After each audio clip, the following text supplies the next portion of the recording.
స్కూళ్లకు ధీటుగా ఈ యొక్క పాఠశాల నడిపిస్తున్నారు.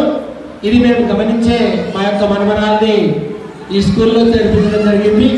ఈరోజు ఏ విధంగా ఉన్నాయంటే మన యొక్క సంస్కారం కరువైంది, మన యొక్క భారతీయుల్లో సంస్కారము తక్కువైంది, విదేశీయుల్లో సంస్కారం పెరిగింది.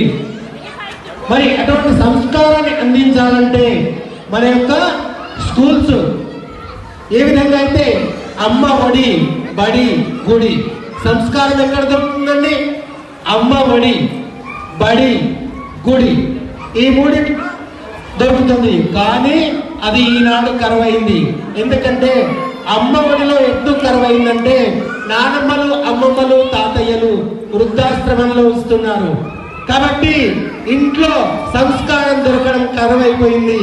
అదేవిధంగా మరి బడిలో ఏ విధంగా మనకు స్వాతంత్రం వచ్చిన కాడి నుంచి 60 ఏళ్ల నుంచి విద్యాశాఖ మంత్రులంతా కూడా ముస్లిమ్స్ కాబట్టి బడిలో రామాయణము మహాభారతాలు భగవద్గీతలు నేర్పించవద్దు, బడిలో కరువైపోయింది. ఇక ఒక్క మిగిలింది గుడి. గుడిలో ఏమైంది? Commercial endowment. గుడిలో మన యొక్క సంస్కారం నేర్పించాలనే యొక్క అవకాశాలు లేవు. బడిలో కరువైంది, గుడిలో కరువైంది. అమ్మ